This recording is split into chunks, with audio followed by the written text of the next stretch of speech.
Hey folks, welcome to Market Technical Analysis by InTheMoneyStocks.com for January 10th, 2008. Well, today was Thursday, and Thursday was an insanely wild day. Those of you in the chat room with me, it feels like we went 10 rounds with Mike Tyson or Muhammad Ali at their prime, and we emerged luckily in the positive, making money today, which was a great thing because the whipsaws in this market are what can bankrupt traders. And luckily, I consider myself to be good enough on the trading side where that's not an issue. But overall, unbelievable, folks. I cannot express to you the whipsaw action in this market, the unbelievable, strange coincidence of news being released here and there and every which way. And you just got to scratch your head sometimes and say, wow. Step back, take a breather. And I know a lot of us in the chat are excited by this amount of volatility out there because it's just so phenomenal right now. But what I do want to go over here, let's get right into it, is that the volatility today was insane. All right, you can look at this chart. This is the ES futures chart, and it's the best one for us looking at the intraday moves because they're so exaggerated on the ES. And it is just tremendous here, folks. Look at the volatility, the moves up and down, the jumps. And these aren't small jumps by any stretch. These are 5-point moves to 7-point moves in the ES, maybe even 12-point moves. And I'm going to go over what happened today so we can all summarize the day. Well, today we started out the morning with some jobs data early at 8:30. Now, yesterday in the video, we talked about a few things. Number one, in the video, we talked about a continued bounce, which we called 2 days earlier from today, and saying that once we bottomed out there, we expected a bounce. We went to a neutral bias with expectations of a bounce. We also said we expect a rate cut soon before the meeting by the Fed in late January. And we also talked about how the market should rally here, or at least bounce. It wouldn't be a significant bounce, but it would be a nice bounce before we retest the lows and go lower in actuality. But in any case, what we also talked about was Bernanke was talking today at 1, and you might see a quiet or tame market into that area and then some volatility. Well, it was semi-tame going in, and then the volatility just broke loose. And I'm going to show you here what's going on this chart. So the market's basically trading sideways coming up to 8 o'clock, 8:30. Well, jobs numbers are released, and the market was not a huge fan of these numbers. It wasn't really horrible. It wasn't really good. But needless to say, you can see a little sell action here coming down right to this 200 moving average. We traded sideways up until the market opens and then started to rally. And we went up and down, up and down. And these candles, even though they look small in this chart, are actually pretty big size. This on the ES futures, which, comparatively, a point is a pretty big chunk. This is 3 or 4 point moves here up and down. And they're just reversing up and down. And the volume was okay. It was okay. It wasn't like it was tiny volume to do that, but it was just that much volatility in this market. And we settled back down right on this 200 moving average. You can see how it always comes back to that 200 right here. And then right around 12:15 to 12:30, we're waiting for Bernanke at 1. And all of a sudden, the futures take off huge to the upside. Huge. And all of a sudden, we find out that, Bernanke always releases his statements or his speeches prior to the media, and he had done that right here. And this is where the giant move became, because what he was saying in the release statements, or what he was going to talk about, is saying that he would pretty much, the Fed would pretty much do whatever the market needs to be okay. Meaning that he'll cut as much as is necessary for this market to be okay. And that's a huge relief to the market, or at least so it seemed. And the market rallied. Look at this move up. You're talking about 5, 10-point moves on the futures here, just in a matter of 10 minutes. Less even.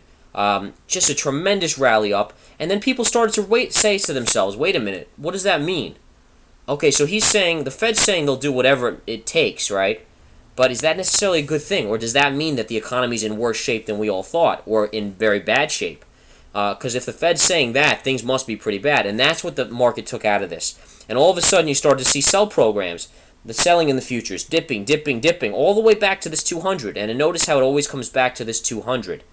And then kind of trading sideways. Well, the market was back negative at this point after the Fed said that. And we're all sitting there like, wow, you got to be kidding me in the chat. We're talking about this. We're analyzing the charts. We're talking about what the Fed needs to do here. And then all of a sudden, the futures take off again. Look at this move. Boom, up, small pullback. Boom, up again. And break out to the upside. What had happened was Countrywide got a prospective buyout. Okay? And off to the races. All of a sudden, you start getting these financial firms getting bought out, people thinking they're cheap, and it's going to send a signal to the market that these financials are cheap to be bought as a stock. All right? And look at Countrywide's intraday chart here, guys. look at this move. You're talking about this is almost a 100% move from the low here to the high up here. All right, and granted, it settled down up about 50% for the day, but what a tremendous move. All right, and this is what caused the major rally in the markets, because all of a sudden you got people thinking, all right, well, every financial firm can be bought here because it's probably cheap in a buyout candidate, and off to the races the market went. All right, and look at the move up. You had to basically move like this from the lows here when everyone was kind of throwing in the towel on Bernanke, all the way to the high there. Well, the market kind of got tired of this news, and things started to sell off. And right into the close, people were like, all right, you know what? I'm taking profits. I don't trust this market. And so they did. And the market still closed with a positive again today. The NASDAQ closed up 14 points, which is nothing to sneeze about here. That's nothing to laugh about. It's not a bad close. It's continuing our call on a bounce. But what you see here is that the market closed right here. Right here. This is where the market closed. And let me get rid of that so we can actually see. All right, market closed right here on this candle right here. Now the futures trade from 4 o'clock to 4:15, so that's this candle, and now the futures are opening up here again. And now what's interesting is what I heard anyways, is that American Express came out and said that they expect the consumer to be weak this year, etc., etc. And that sold off the futures after hours here a little bit as well. So the futures actually are trading in the after hours just down 1.75 points, but if you take into account from this point, that's actually a sizable drop. You're talking about 5 points down from where American Express released that news. Now, I'll be honest with you folks. I frankly, American Express is saying that the consumer is going to be weak. Is this news? Is this new news? I don't think so. I think to me, it's a matter of how bad is the recession going to be here. So so to me, whatever. American Express can say that. Maybe it freaks a few people out. I don't think it's going to have a major impact tomorrow. And we'll kind of, we'll figure that out as we go, kind of thing. But tomorrow in the chat. But I always encourage people, come join the chat. It's been phenomenal, and what a market today. Let's look at the Nasdaq, and I want to look at the Nasdaq daily. You can see here, folks. This is the tail the bottoming tail we formed yesterday. And then you got that move up yesterday and today. And we had called, literally on this day right here, the last big down day, we had called, or we had shifted our videos and the video to a neutral position favoring a bounce. All right, and look at the next day we sold off. Didn't look like it was going to happen, yet it did. Continuation bounce today. And so far we were dead on in this. And I am going to begin to shift my position here a little bit here, folks. I do think we have a little more upside, but we may have a down day here and there now. It's not so clear anymore. What is going to be key here is whether or not we make a move back up to this resistance, or it was resistance, or it is resistance now, but it was support. All right, and this line I'm drawing in right now was support on the downside, but when we broke it, then it became resistance on the upside. Not only that, but it also was the equivalent of the gap window from this point. Okay, so you have on the daily this gap window. So there's always resistance on the way back up to a gap window. All right. In addition, what you also have is this was the breakdown area also. So it's a dual resistance level should we get back up there. Now, I'm not necessarily saying we will get back up there because I do think the market's going to get a little choppier here going forward. The Fed, the one thing that can change here and cause a major rally is if the Fed comes out before January 31st meeting and cuts rates. And I really do think they will do this. I'd be shocked if they wait till the 31st. I expect it any day. Literally, it could happen tomorrow. It could happen Monday, Tuesday, Wednesday. I do think that before all is said and done in the next week or two, we will have a 25 basis point cut at least, maybe a 50. And if we get a 50, this market in one day could go up and test this point. All right? But again, that's all based on if. So I want everyone please to keep in mind that's watching these videos, that's a big if. If that happens, then we test this area here.